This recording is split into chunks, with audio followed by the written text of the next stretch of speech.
Hello, my dear students. So today's topic is advantages of division of labor. Okay. So what are the advantages of division when the labor are divided into different parts or sub parts according to his taste and preference? Then that will lead to a greater specialization and hence it will increase the productivity. Okay, so different advantages are there, we will discuss one by one. So number one, we have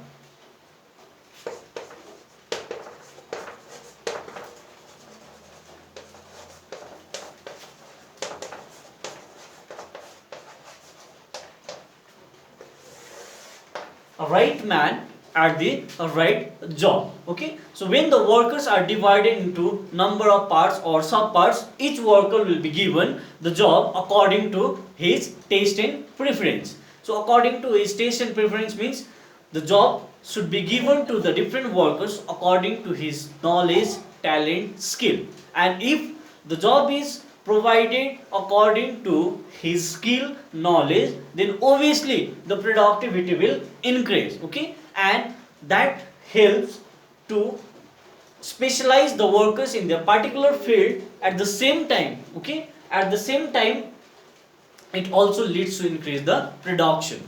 So I will give you few examples related to this. Suppose say I am a good at suppose say I am a labor and I am good at carpentry work. So if I get the job related to carpentry work, I can give by 100% and obviously my efficiency will improve because I am interested in that particular type of job. Similarly, if someone is very much interested in teaching job, if he will get the job related to teaching, then he will contribute more.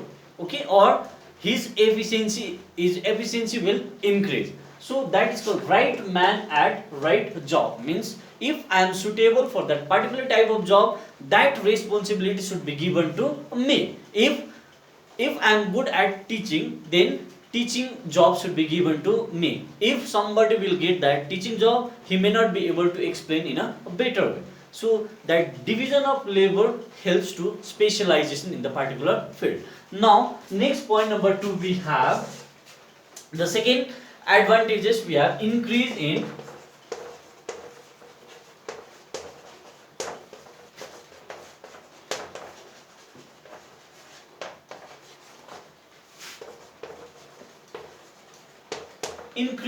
efficiency of labor. So when the labor is doing a job and if he is repeating the same job again and again, what will happen? He will be specialized in that particular type of work. And once we will specialize in the particular type of work, that is the benefit of that division of labor. We can say that that is a benefit of division of labor, and hence that helps to increase the productivity. Once again, increase in efficiency of labor. So how the division of labor helps to increase or improve the efficiency of labor?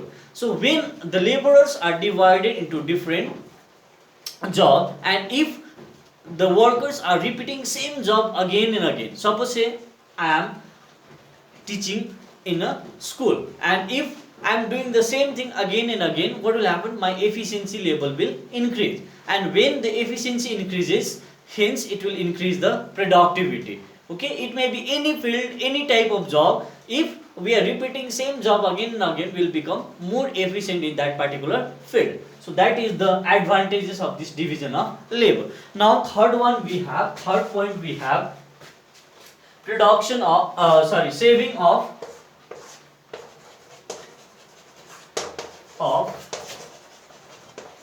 time and tools. Saving of time and tools. Now what is the meaning of this saving of time and tools? Saving of time and tools means if I am repeating same job again and again, as we know that will become more efficient in that particular job. So when someone is becoming more efficient, obviously he will consume less time to perform that job or to perform that work. Suppose say one is experienced experienced worker and the other one is inexperienced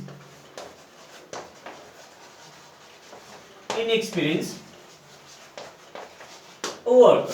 Now when we see the performance in any type of job, he will be more efficient. Experienced worker will be more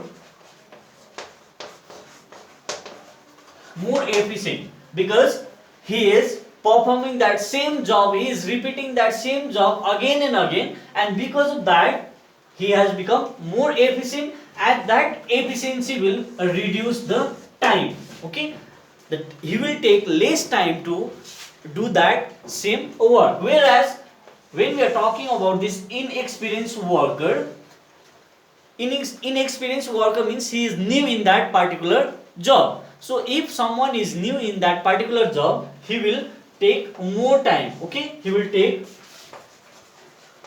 more time. So that is the advantages of that division of labor, because time will be saved, and within a short period of time they can contribute more in the production process. Now second one, we have tools. How that use of tools? So when the laborers are divided for different categories of job, okay, suppose say in a factory, a set of tools are there, whatever the set of tools they are using, and suppose say 5 laborers.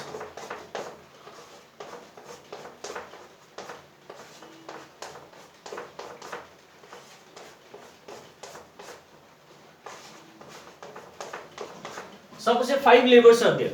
Now if we give each set of these tools to each and every workers, that will be more expensive. And set of tools means all the equipments or all the necessary things that are required for performing his duty. Okay, so we have to give how many sets? 5 sets. But when we divide the labor for this particular job, suppose say we are talking about car factory.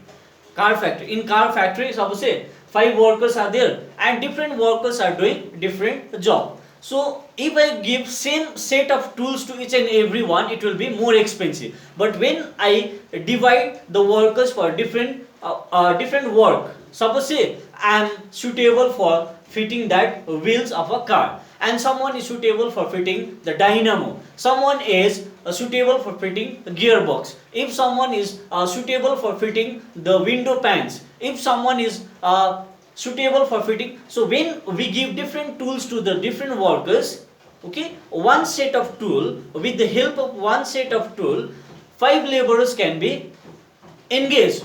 They can be engaged and they will be performing their different duties. But if I give each and every set of tools to all the workers, what will happen? It will become more expensive. But when we divide the set of tools according to their job, so same set of tool can helps to do their duty without any disturbances, and that will reduce the time.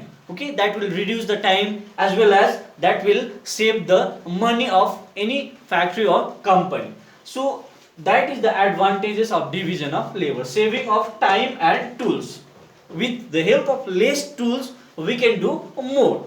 So that is the advantages of this division of labor.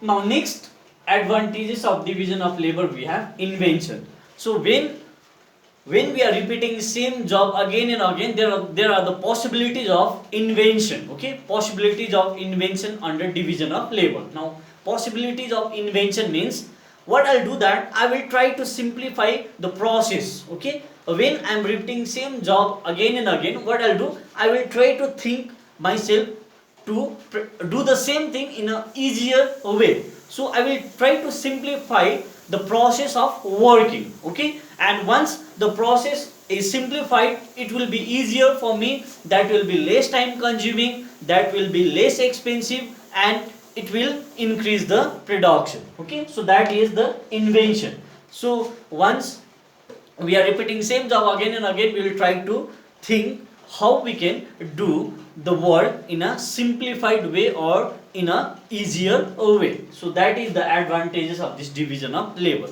Next one, we have cooperation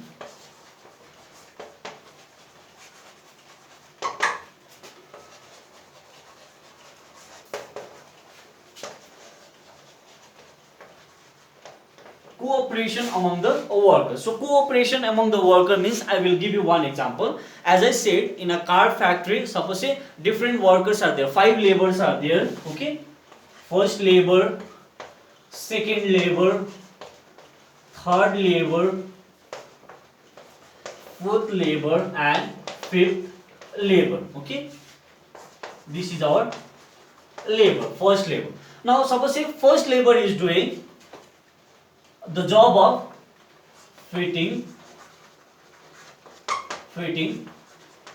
the wheels of a car, and the second worker is doing the job of fitting a gearbox, okay, and the third worker is supposed to doing the job of fitting brakes, and fourth worker is doing the job of fitting glasses, okay, and fifth one is doing the job of painting the cars or coloring the car. So we can see that the different workers are engaged in different type of job. So a complete car will not be produced until and unless we will combine the job, or we will combine the work of each and every labor. So cooperation of first labor, cooperation of second labor, cooperation from third labor, cooperation from fourth and fifth labor are equally important. So without the cooperation of each other, a complete product will not be produced. So this division of labor helps to cooperate among the workers. So cooperation among the workers, and that cooperation among the workers will help to produce a complete product, okay. So that is the advantages of this cooperation of. Now next point we have advantages. So advantages to the society. Now how the division of labor will provide a benefit to our society. So firstly, when there is a division of labor, first of all, what will do that they can produce the best quality product at the cheaper price. That means the variety of products can be produced at a cheaper price, okay. And the second advantage is that when there is a division of labor, employment opportunity will be generated more, because as I said, for each and every stages of production, what will require, each and every individual labor is required for each and every stages of production. Suppose in a garment factory, once again take the example of garment factory, in order to cut the piece of cloth, one labor is required.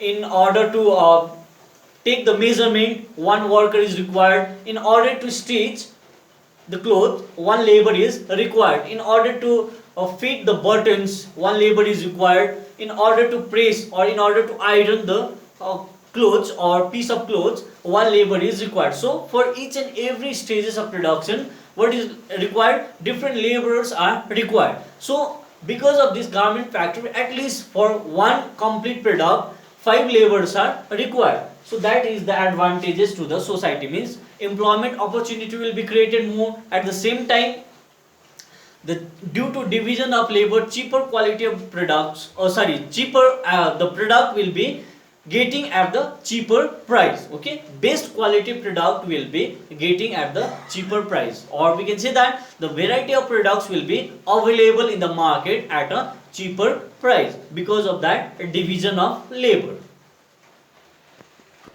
Now next topic we have disadvantages of division of labor. So according to some of the economists, what they say that division of labor has mixed blessing, okay, mixed blessing. So here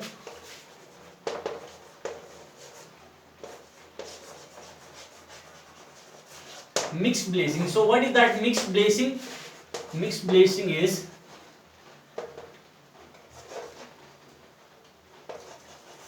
advantages and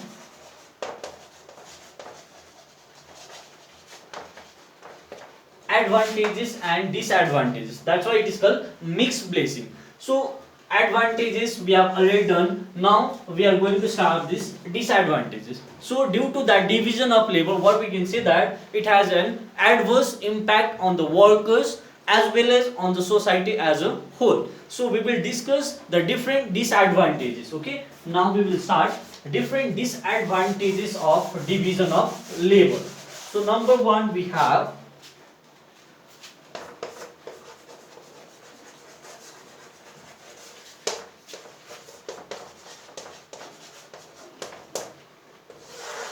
monotony of work. So first disadvantage is that when we are repeating same job again and again, when we are doing same work again and again, what will become? The job will become monotonous, and because of that monotonous job, the workers may feel bored or the work may become dull for him. So that is one of the important disadvantages of this division of labor. Once again, this monotony means monotonous, repeating the same job again and again. So when workers are working for a same job again and again for years and years, if you are doing same job again and again for 10 years or 20 years or 30 years, what will happen? After a certain time period, you will start feeling bored. Okay, you will feel bored and work become dull for you or dull for anyone. So that is one of the important disadvantages of division of labor. Now, second disadvantages we have lack of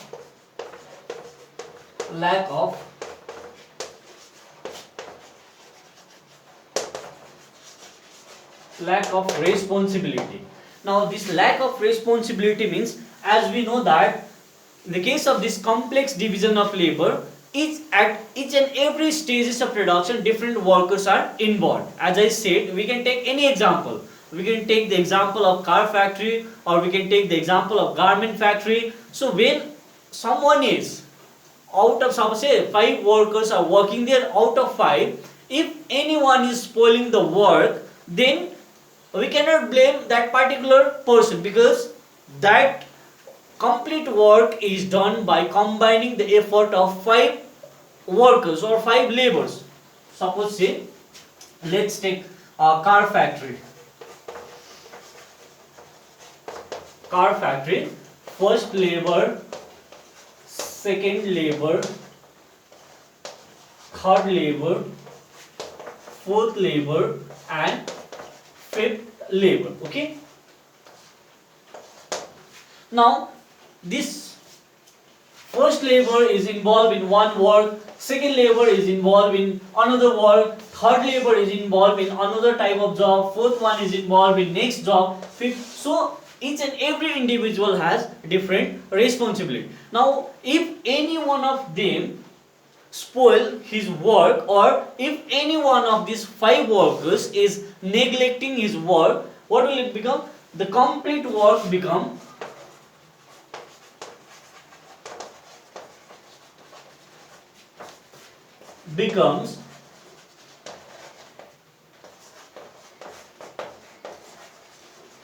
defective. Okay, the work will become defective, or because of this mistake from any one of them, if the product becomes defective, then that will be loss for the owner of a factory. So in that case, what will happen? We cannot blame anyone.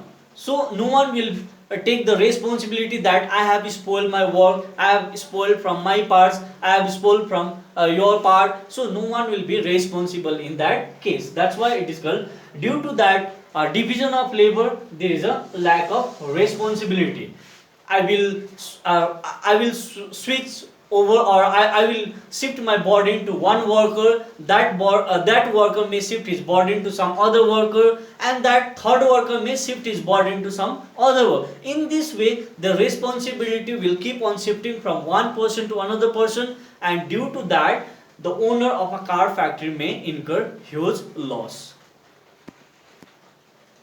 Now next point, or next disadvantages, we have one-sided development. One-sided development means, as I said, suppose say in order to do the different job, or we know that at each and every stages of production, different laborers are involved. So when I am doing one particular job, I will be experienced, I'll be efficient in that particular type of job, but I will not be knowing the complete knowledge about that product. Let's once again take that example of garment factory. A factory. Suppose a first worker is doing the work of measurement, and second worker is doing the job of cutting the piece of clothes, and third one is doing the job of stitching.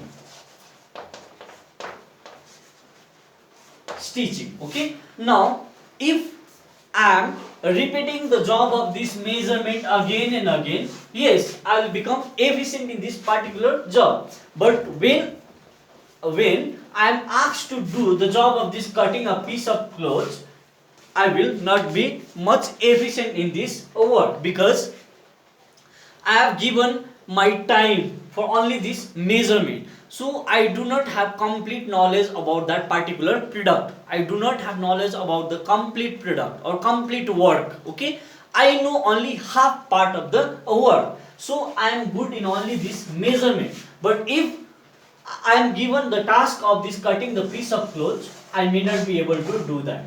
So what will happen when there is a too much division of labor? Then one-sided development will take place. I will not be knowing the complete knowledge about that product or about that work. I know only a part of that work. Okay. Similarly, it happens with the second worker. If second worker is good in cutting the piece of clothes, he may not be good in stitching the piece of clothes. So that is called one-sided development.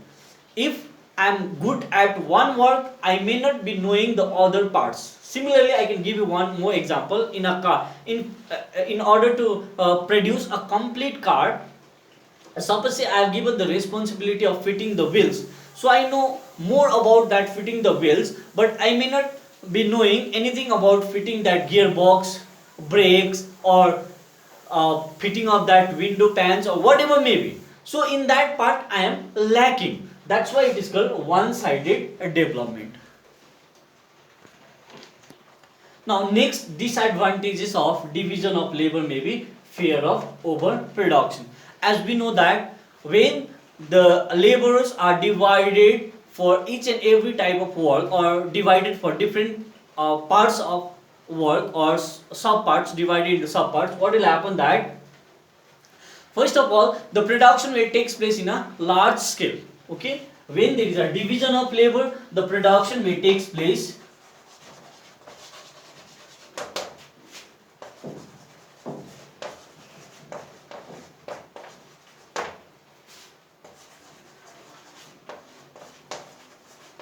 large scale. Okay, so when there is a too much or division or the complex division of labor, so there is a fear of overproduction. How? The production may take place in a large scale, and once the production takes place in a large scale, what will happen? They may not be able to sell everything in the market. So sometimes what will happen that demand may be less than the supply. Okay, and if demand is less than the supply of product, what will happen? There may be the overproduction, and due to that the producer may incur huge loss. So that is also one of the disadvantages of division of labor. Once again, how there is a chances of fear of overproduction?